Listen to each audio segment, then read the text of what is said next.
So we have started our Enlightenment study, and if you go to our website, if you was to miss a show, you can go to the website whyagain.org, and you can click on over at the Kaboris link and go down to Enlightenment Study. And what I'm doing is editing out just the portion of the radio show where we see Enlightenment, and putting those links out there so you can go back and click and listen to the ones that you might have missed. So they'll all be out there. And at this time, I'm going to welcome Michael.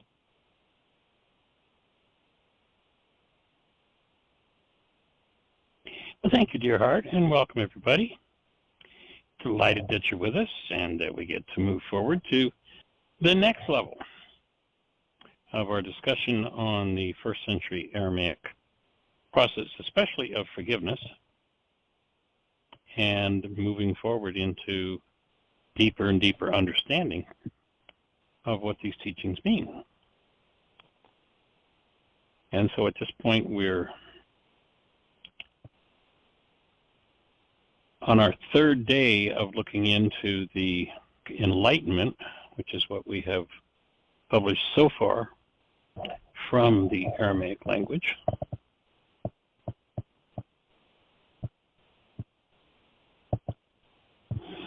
And we're laying a foundation for understanding that the Aramaic language is the prime language, that it's the first language of those teachings, and that when we come into an understanding of the meaning of the words in Aramaic, then all of a sudden clarity comes,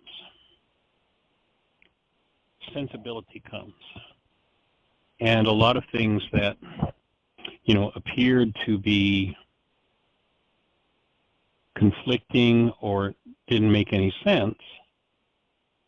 The reason they didn't make any sense is because they were lost in translation. There is a whole consistent teaching that supports us in stepping into strength through connectedness with our original essence, our original being.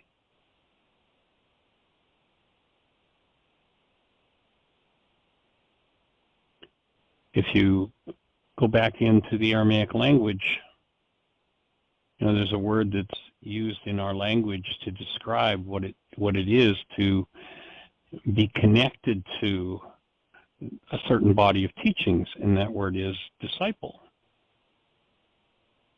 And we have a derivative word in English which has been grossly misunderstood, and it's something that oftentimes is done to children, and we say that we discipline them. And people have sayings, misinterpreted sayings like spare the rod, spoil the child, as though if you don't have a stick to beat a child with, then you're not disciplining them, when in fact the rod was something you leaned on for support in time of weakness. And the word disciple means properly taught. When properly taught in the Aramaic sense, one is actually baptized, and baptized doesn't mean have to do with pouring water on somebody's head. You go back and you check out, and Yeshua went through that ritual. It was a requirement in the tradition that he was raised in. But you'll notice he never poured water on anybody's head. And to baptize in Aramaic means to make strong, to make a pillar of someone, that through connectedness, through knowledge of the truth, of following the disciplines that Yeshua taught, one becomes solidly fixed as a pillar in the presence of love, being the presence of love fixed in form. You look at that passage and it does come through fairly well in the Greek here. In Revelations, it talks about the he that overcomes. What are you overcoming? You're overcoming the misunderstanding, you're overcoming the error, you're overcoming the energetic patterns that do not support you living as a human being.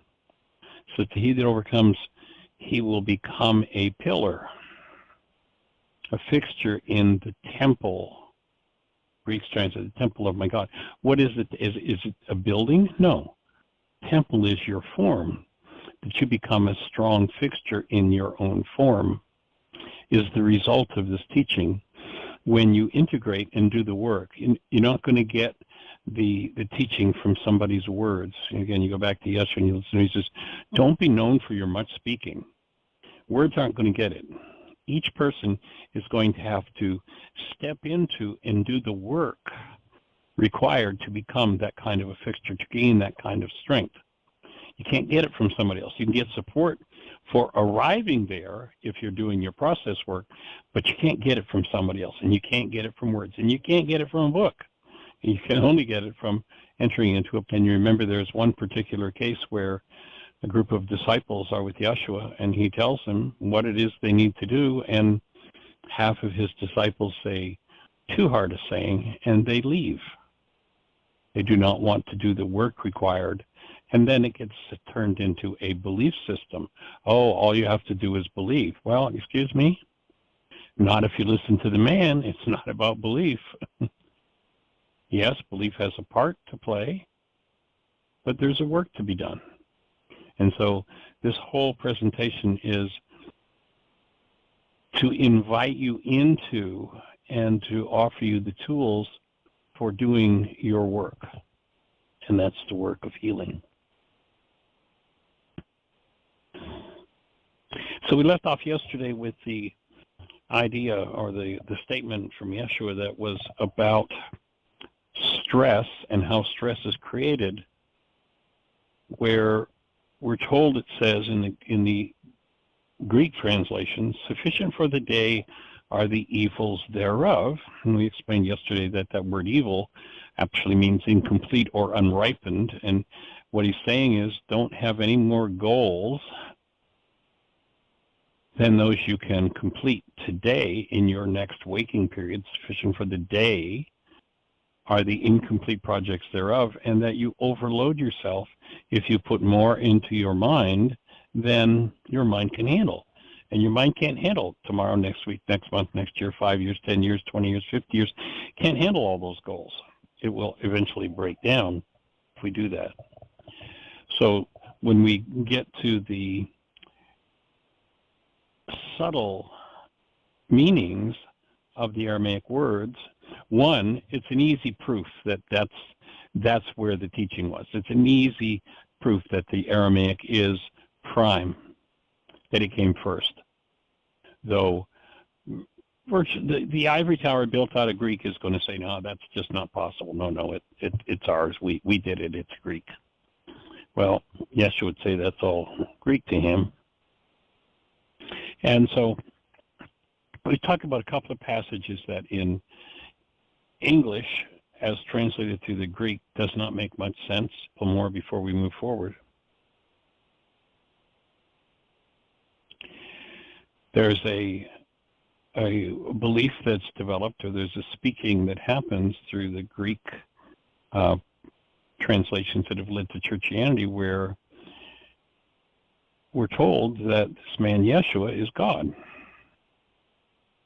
But then, in the name of a teaching that the Greeks will tell you was Greek, this particular passage I'm going to talk about right now, it even says in the Greek translations, this was left in the original Aramaic. Now, kind of hard to deny that the original was Aramaic, when in the very text that the Greeks translated said, well, this one we're going to leave in the original Aramaic. And it's Mark 15:43. It's also reported in Matthew 27:46. And it says, at about the 9th hour he cried out, Eli, Eli, lama sabachthani. And please don't hold me to pronunciation of the Aramaic. I'm not very good at it. So the Greeks will tell you now, the Greek translations and those who follow it, will tell you that here was God hanging on a cross, and that he said, my God, why hast thou forsaken me? Now, let's add 2 plus 2. How can God be forsaken by God? It just doesn't make any sense. And we're given a tone. Remember we talked yesterday about the fantastical results that are given or that are produced by the perceptual mind. Well, the activity of that mind, if it's primed and lives in a world of perception, a world of fantasy, rather than in the world of actuality, then there are all kinds of just crazy things that destroy the foundation for truth. So do you really think that the Creator was hanging on a cross saying, "Creator, why have you abandoned me"? Does that make any sense? In Aramaic, what we hear being said, and some translations in Aramaic will tell you that the greeting was, rather than a formal my God," it was much more like an intimate greeting, more like Papa, Papa, so speaking to Creator. Here's Yeshua, and the word abandoned is similar in Aramaic to set aside for a special purpose. So if a mind has been programmed in the fantasies of fear, being abandoned by the Creator is just a horrific thing and leaves people in what kind of place if that's what they have, if that's what's contained within them, and that's how they perceive a statement like this, where in fact, rather than a dejected, fear-based statement about having been abandoned by himself, what we hear is a mind, and can you think with excitement about being that person, having gone through that torture and such? Can you think with excitement about being in that place? If not, then this is tough to understand, because you've been steeped in the perceptions based in fear and hostility and haven't worked those through for yourself yet. So it would be hard to imagine yourself having gone through what he went through and hanging on a cross and then saying with excitement, my insight, Papa, I got it. For this you set me aside.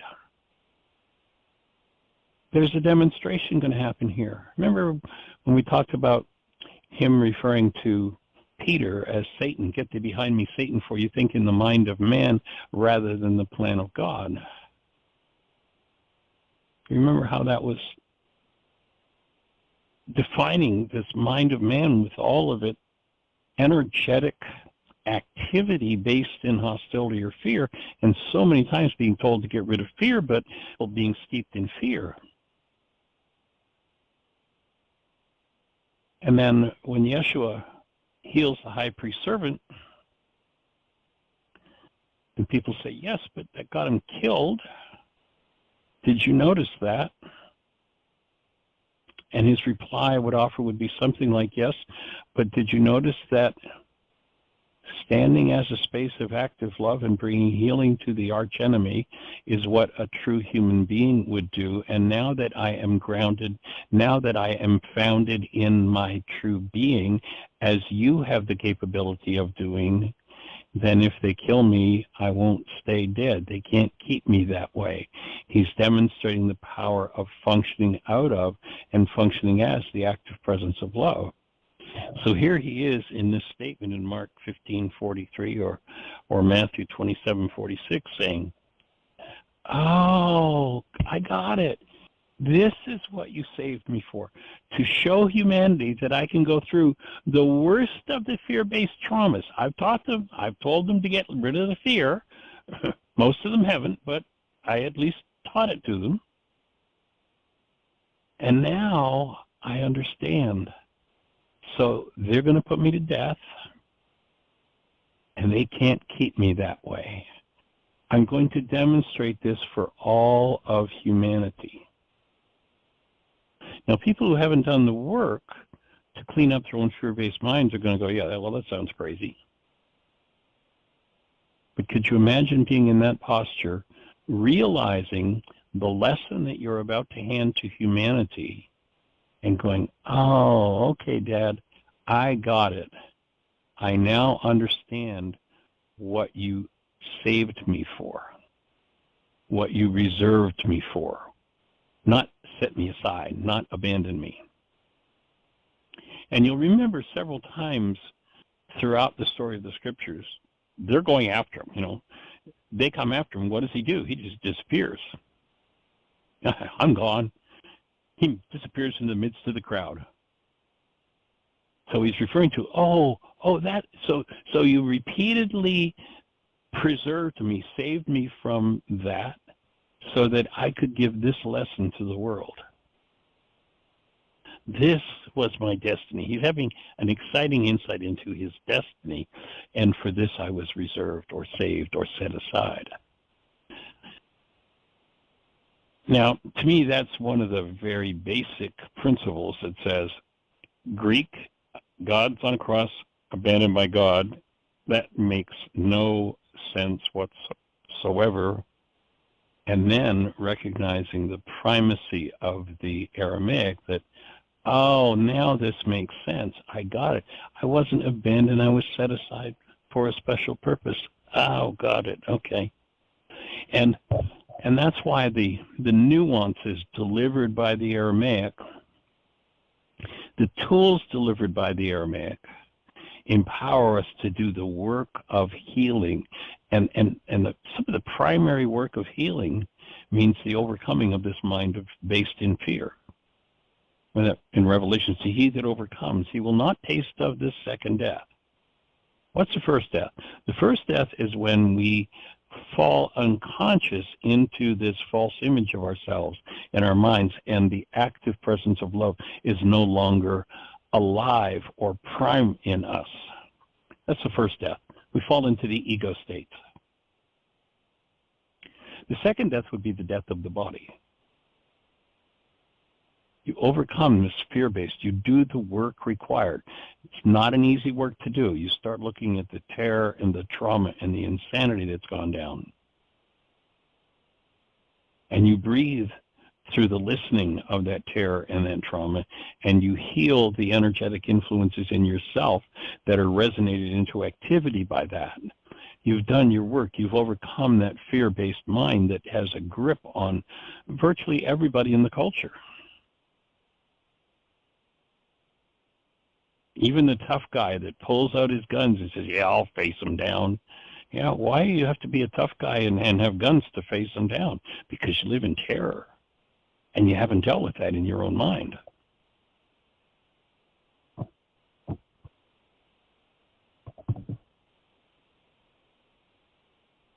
A couple of other pieces that when you understand them from the Aramaic, you get a taste of the deepening of this strengthening that occurs, this baptism in truth. Oh, he actually said that, didn't he? Baptized not in water, but in spirit.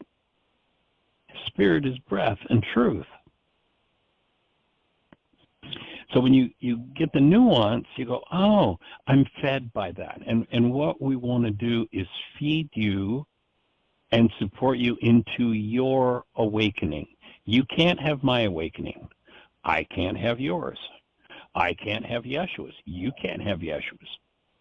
I can be supported by yours. You can be supported by mine. We can be supported by Yeshua's if we have access to the actual energetic emanations from the man, i.e. the words. But if you have the energetic emanations from a person who has not done the work, who's trying to interpret the words, then they'll come up with silly things like, in the name of a man who 15 or more times says, fear not, they'll come up with words like, fear of God is the beginning of wisdom. That's what happens when somebody hasn't done the work that the man prescribed. That's the person who walked away saying, too hard a saying, to actually go in and deal with those assaulting energies that are in me from generations and generations and generations and generations.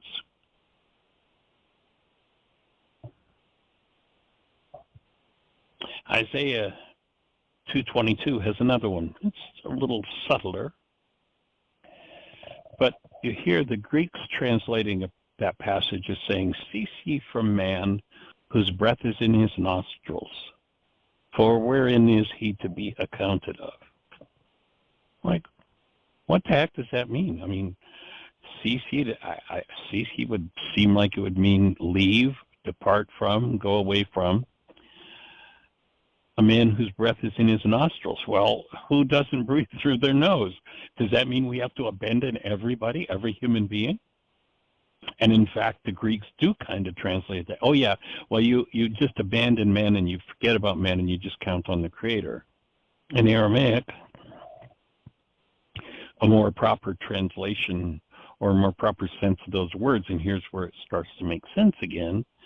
It's basically saying, stay away from a man who's huffing and puffing in anger.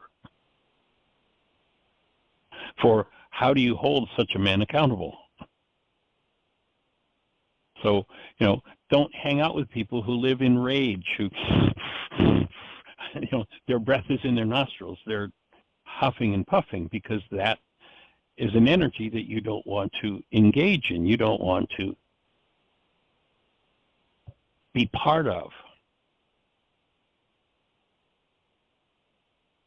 Instruction set for living as, capturing and reflecting the love in which you live, move, and have your being into the world, the thing that's been called the Lord's Prayer, and you hear this translation that speaks about, and it totally conflicts, for those who want to say it is all the literal inerrant word. Well, here's a place that says, God, according to the Greeks, don't lead us into temptation. And yet there's another passage that says, let no man say they're tempted of God. It's like, well, what do you do with this as the inerrant word? Well, that word, lead us and don't lead us into temptation, is actually an appeal for support in healing and would be more properly understood as support us and keep us from being led into temptation, being attracted to a lower energy that would defile us and defile our lives.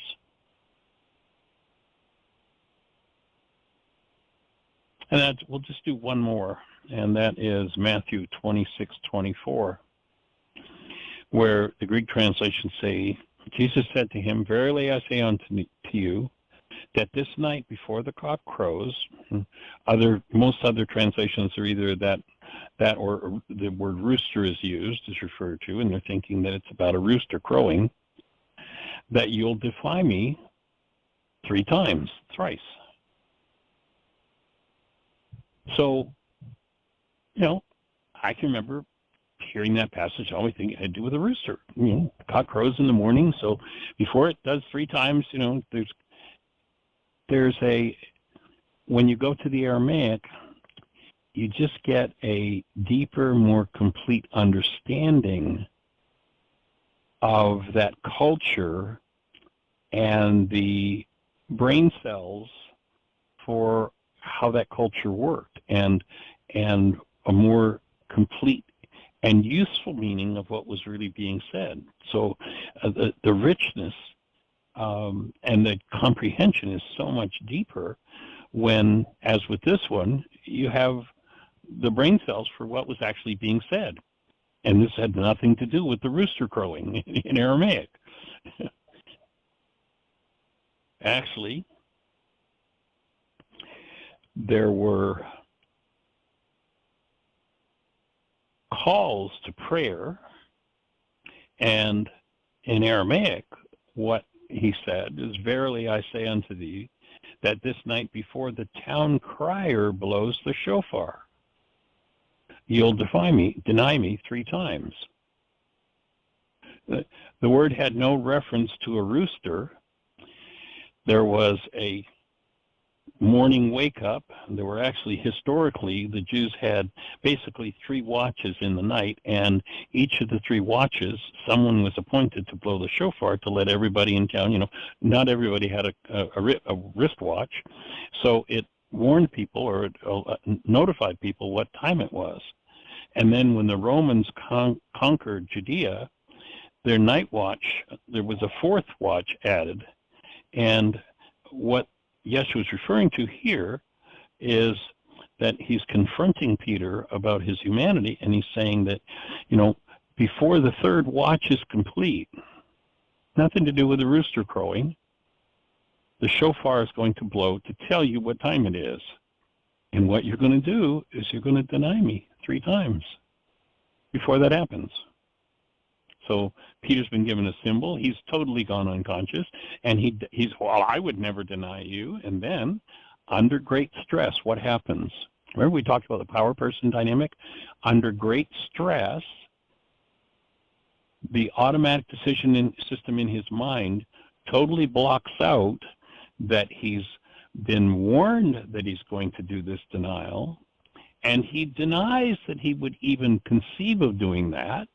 But under great stress, his perceptual mind, which is where he lives and is trapped, shows him only the terror based in stress. His own goals for survival put him into that power person dynamic, and he denies, even knowing Yeshua. And so, for me, that one is one that just points up that when we have the brain cells that the Aramaic mind was using when it spoke those words, it just comes to a whole other standing. And, imagine the Peter, he's just been told by his favorite teacher that he's going to deny him, and he's like, that's ridiculous. In his normal mind, that would be ridiculous. He's saying, no, I would never do that. But can you imagine the survival goals that he held that were activated at such a depth of fear that he forgets he's been warned, forgets that he said he would not deny him, and he denies him. So I don't know him. This is a mind under great stress because of the goals that it holds. And remember, when we talked about the power person dynamic, there are 3 levels of behavior, 3 behaviors that are done relating to the power person. And the level of stress you're under determines what behavior you do. When there's no stress, you do whatever you did to get along with your power person. When stress starts to build, you do whatever you did to resist and survive with your power person. When you become ultra-stressed, you do what your power person did to you that you hated the most. Well, we know that probably Peter's power person did not have much of a relationship with him, denied him. And so Peter plays out that behavior when under stress. And can you imagine, in the name of someone, Peter's been with this man full-time for 3 years, and I don't know how many times he must have heard him say, I went through once and counted, and if I remember, it was either 15 or 16 times in the New Testament, Yeshua says in Aramaic, fear not. This isn't about theology. This isn't about religion. Yeshua wasn't teaching that. Men made that whole story up. Yeshua was teaching how to clean up your own mind and to live as a pillar in the temple, your own body, a fixture made of love that inhabits your own form and goes nowhere other than to that space of love when things occur. Now, not proclaiming that I know anybody that lives there 100%, and certainly not proclaiming that I do, but recognizing that as I have engaged the deeper nuances and the deeper understandings, I have been able to move more and more and more and deeper into that state. Peter, at that point, was about 3 years into his work. And Peter's the guy that, he was the head dude of the church. He was made, I'm going to build my church upon this rock. I'm going to build the body of teaching that I'm offering to the world on this man. And yet, after 3 years full time, he still has such levels of fear. Remember, he was one of the ones who was taken to the Garden of Gethsemane and fell asleep, went unconscious, lost the ability to hold the space of love. He's just, at 3 years, is just entering the practice. Now, you've probably heard me say before, when I look back over the years and I look at people who actually truly engage this teaching and this work, and that it takes an average of 5 to 10 years of someone who's actually doing the work for them to comprehend, really comprehend what it is that we're talking about. And so Peter's at the 3-year point. And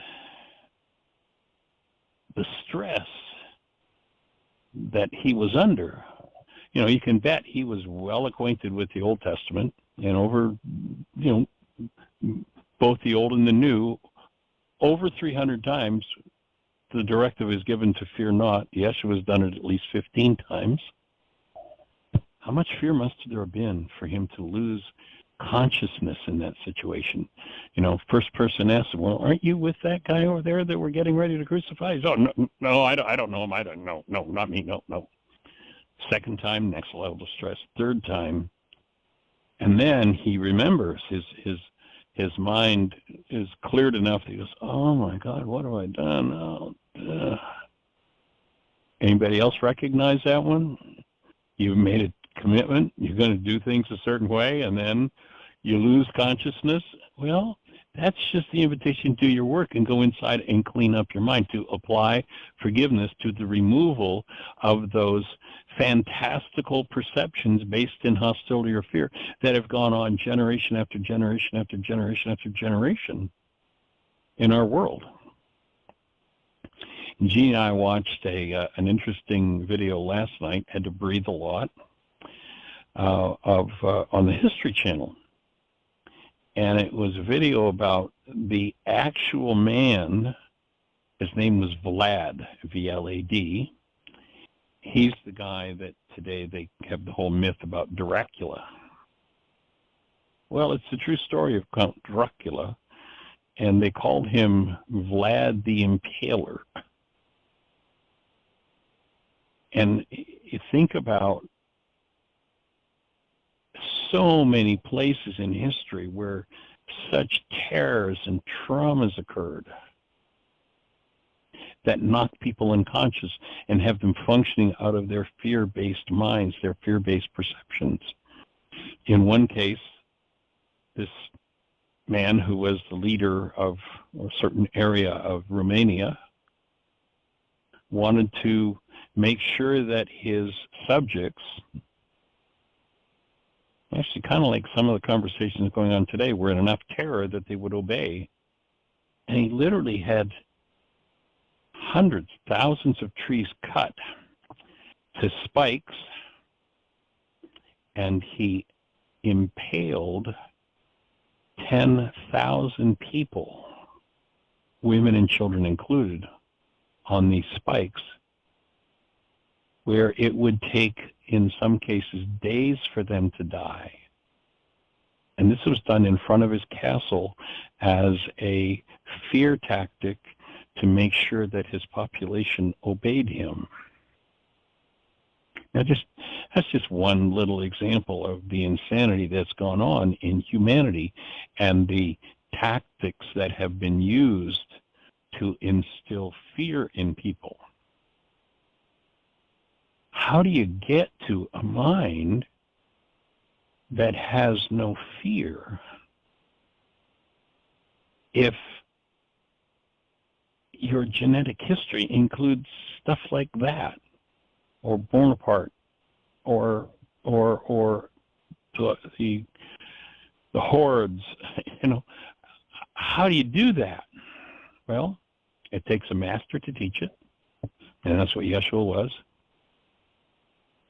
People oftentimes say to me, Michael, that worksheet you created, that's just so amazing. It's like, well, actually, I didn't create it. I copied it. Yeah, I brought some of it from the Aramaic language. I spent decades working with it to understand how to bypass my own fear-based mind to comprehend what he was even talking about. And the objective of doing that and making this available is so that you don't have to spend decades to understand it, that you can take the tools and you can put them to work.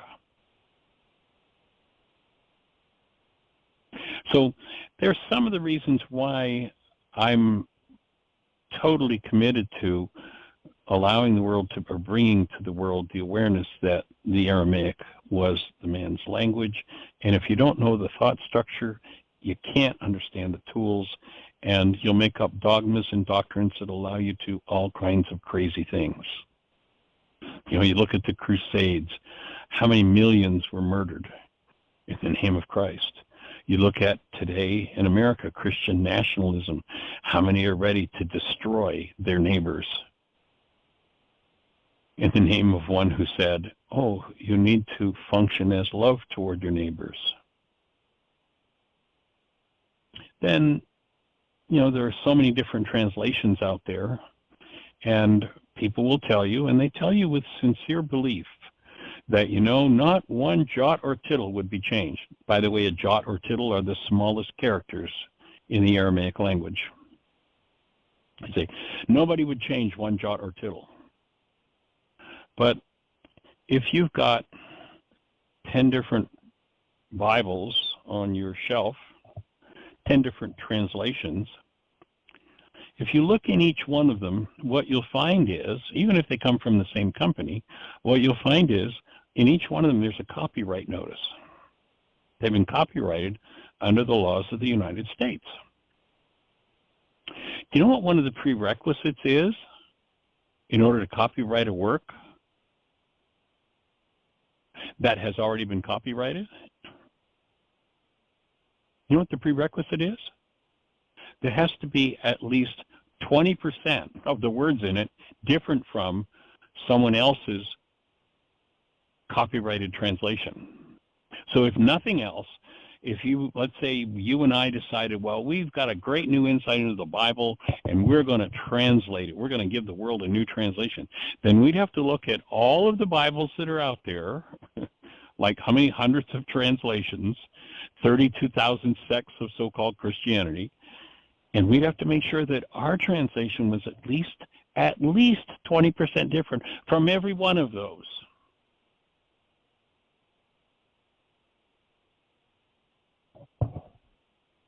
Do you suppose it's true that not one jot or tittle has been changed?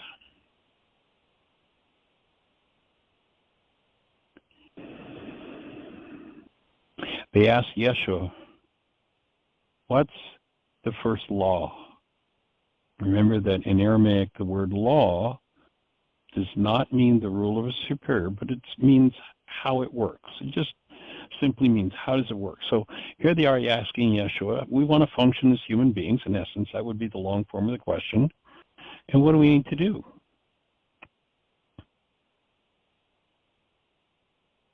And the answer that the Greeks tell us he gave is, well, you've got to love. We got a verb here called love, and you have to do that to your neighbor. And of course, you start looking at the translation of that word, and now you get into some really crazy stuff.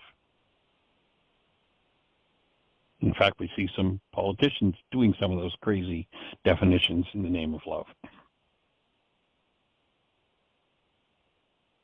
But in Aramaic, he didn't say, love your neighbor. He didn't say, love God as yourself. Since love is not a verb, it is a noun. If you hold a newborn child and you tap into the essence of that newborn, you'll notice that you're now in direct experience of the presence of love. And that newborn is not loving you, but is love. Yeshua understood that. He did not mistakenly tell people that they were supposed to verb their neighbors with this thing called love. In Aramaic, what he said was that when you think of the Creator, when you think of neighbor, there is a filter in the frontal lobes of your brain that's called Rachma, and you need to keep Rachma active. And when you do that, so instead of love God, neighbor as yourself, that you maintain that filter Rachma open so that you function as love in the presence of the Creator, or your thoughts about the Creator in the presence of your neighbor. And that's how you maintain your human life. So that's the instruction that he's giving me. And so rather than love being a verb, you have to recognize that it's a noun. And Rahma being the gateway that allows that state of being, the noun, the being that you are, to be present in your own physiology. Again, Vladimir Lenin was brilliant. He said the way you destroy a culture is change the meaning of its words. There was a gentleman back around, if I remember correctly, I believe it was 3rd century, a man named Rabelais.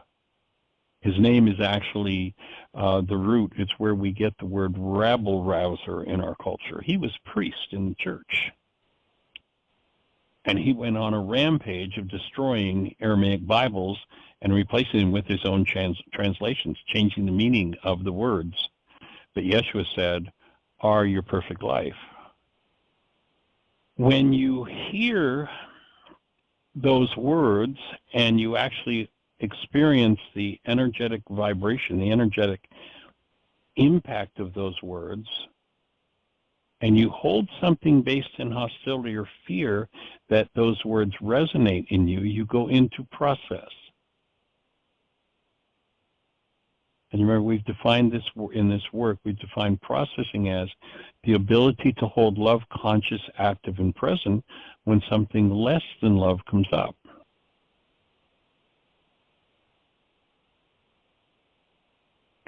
So when we engage in the frequencies that he said, when he said, my words are your perfect life, those frequencies, those energetic patterns will open and give us the opportunity to process through everything less than that. And until we do that, we can't hear those words.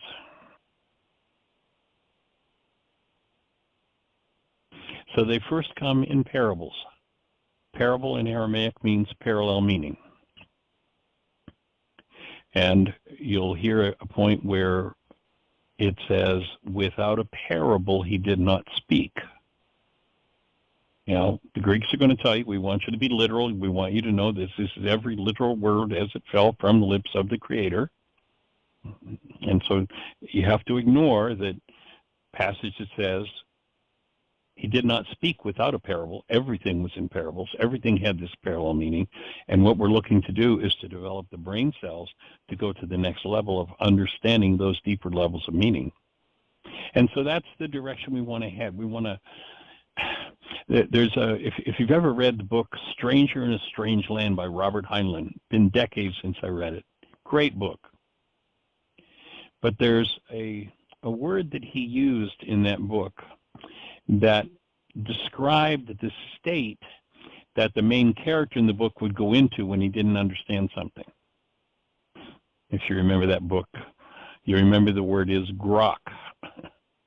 And basically, Stranger in a Strange Land is a science fiction where this guy is raised on the moon, so it's a totally different, completely different world than humans. And he comes to Earth. And his whole mindset is something so different that, what these humans are doing is pretty difficult to understand.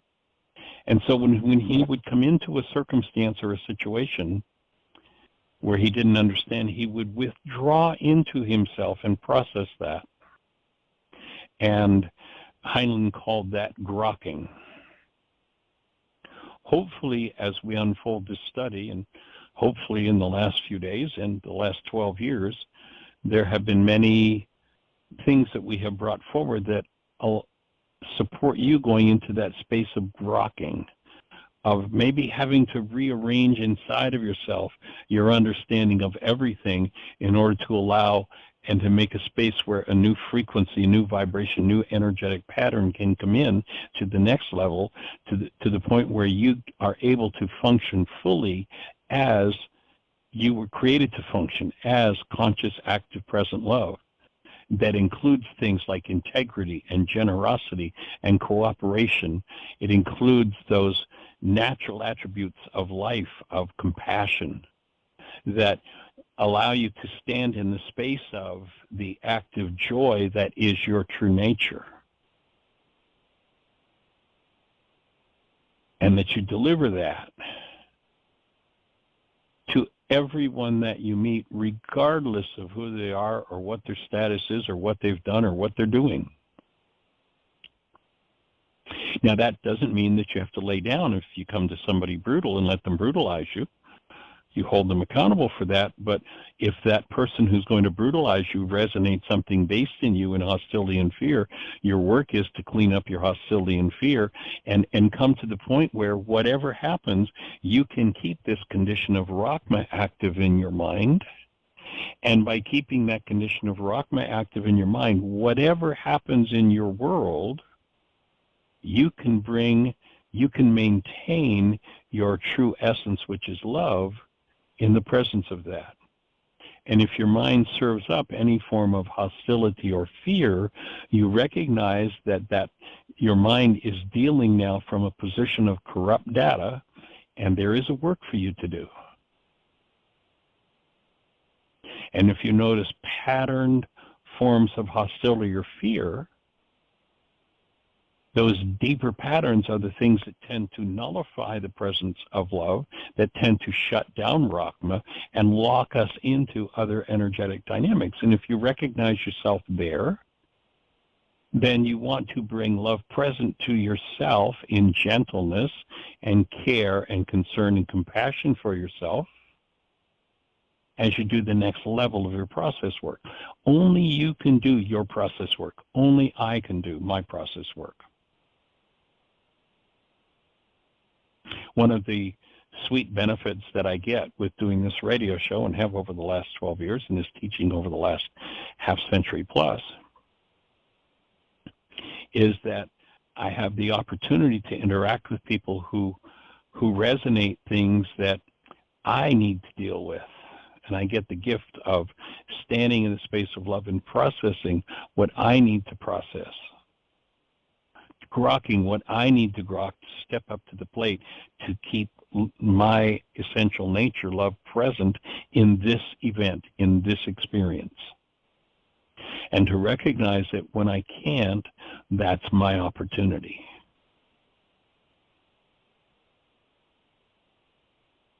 Again, that doesn't mean that you don't hold somebody accountable who's out of line. One of my early teachers was a Superior Court judge named Asa D. Kelly.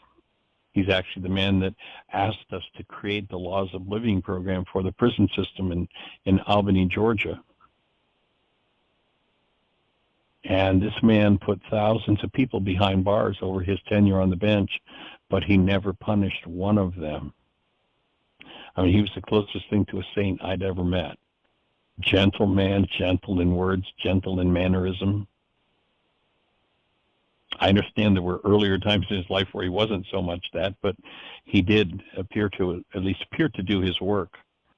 And when a heinous criminal would come before him, somebody who really committed some pretty heinous crimes, he would embrace them, he would hold them in love, and he'd explain that he'd been hired to do a job, and the job was to determine who was safe in that community and who wasn't, and would explain to people who came before him as a judge that, the community has taken up a collection, built a building with bars around it, and they'd asked me, he would say, they've asked me to determine whether you are safe in this community or you are not. And if you're not, I'm going to put you behind bars, but I'm not going to punish you.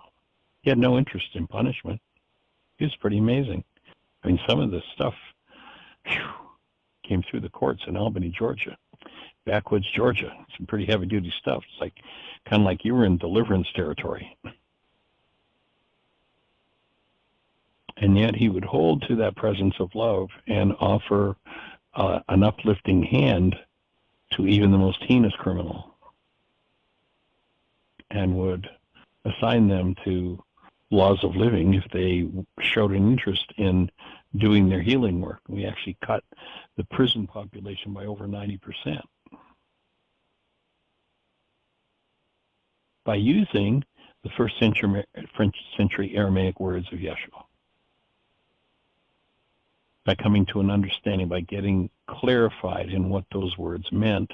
And, to me, it kind of verified that if you actually get to hear and grok those words, your perfect life is following right behind. It's right there in line with it. And again, each person must do their own journey. Much as we would like to say, oh yes, we can fix you. Nobody can fix you. And you're not broken. Your body, mind may have some crazy generational patterns and such. You are perfectly intact. And the objective is to throw off everything in your body, mind, which includes your genes, that do not support you living and incarnating fully in this world as the presence of love, of throwing those things off.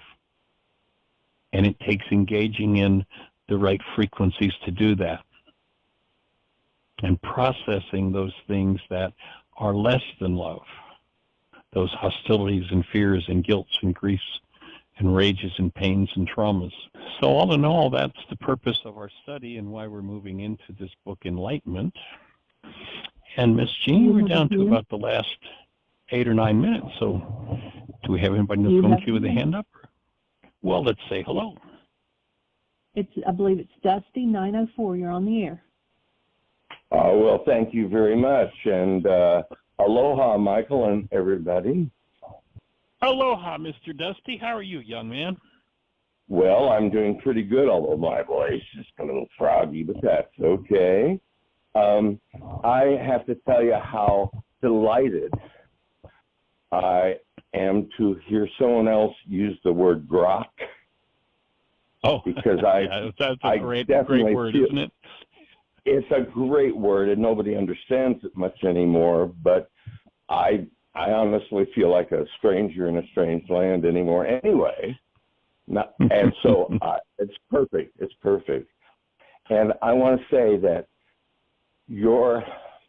that explanation in the Aramaic of Jesus' dialogue with Jesus' dialogue with God, Father, whatever, is a real biggie. It's because I sat as an acolyte in little red and white robes for 6-7 years in the Episcopal Church. I was the only acolyte, and I used to listen to what they said. And it was like, no, missed that one. And maybe like 2% of everything that said had it even rang true in my depth. And I always thought that thing on the cross, oh, why have you abandoned me, forsaken me, all that kind of stuff.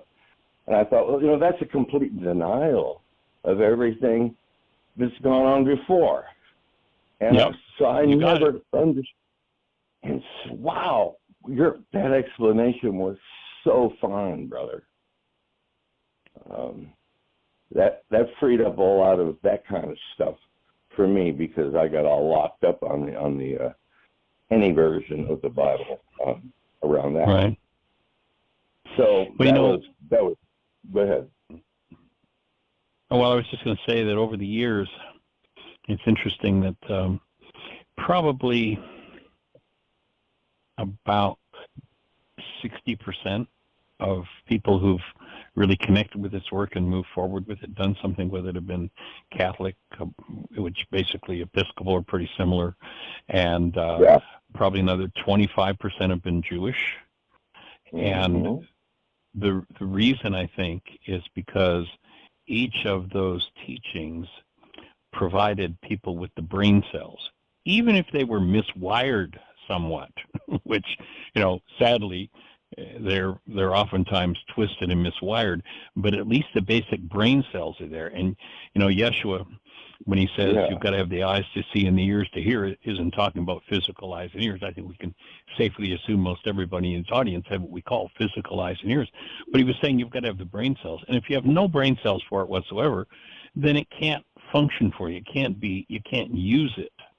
And all it takes is a bit of rewiring, and all of a sudden you go, a big breath, right, comes with, and what's that breath? That's Ruka moving through the system, cleaning up the gunk. Yeah. And the RF engineer part, I just see that as a circuit. And we all had a circuit, and I knew the circuit in there wasn't really all wired hardly well at all, but it was something in there to work with. Right. So when you spoke of it, yeah, right on. That gave me the place to go, da-da-da-da-da. And the idea of, instead of going from absolute despair and denial of the Godhead, or however you want to put it, to a joy in one's destiny. Wow! Is that a 180? Monumental. Well, That's and when you experience the rewiring, and actually as you're speaking, and I'm kind of with you on this, I just had this whole flush of, the hair on my arms standing on end, and this flush of energy that just went through my whole structure. Like your words, your conversation put me into process on a whole other level, different piece of energy moving through my structure. So thank you for that. Yeah, well, I hear what you just said, and isn't it really it's a powerful thing. It multiplies. If you have a truth in you, and all of a sudden you hear someone else say that truth, maybe only in a slightly different way, and all of a sudden you go, kaboom! Yay! Thank you so much, and opens another piece of the process. Yeah, it does. And your dialogue today was definitely that. And one last thing before we run out of time, and this is kind of off track a little bit, maybe, but I read, well, never mind, why Constantine and the Nicene Council put together this kind of, excuse me for those who like it literally, but this kind of the fake Bible thing that he wanted to put together for control, like Vlad did, but he did it through, of course, through the religion. But at any rate,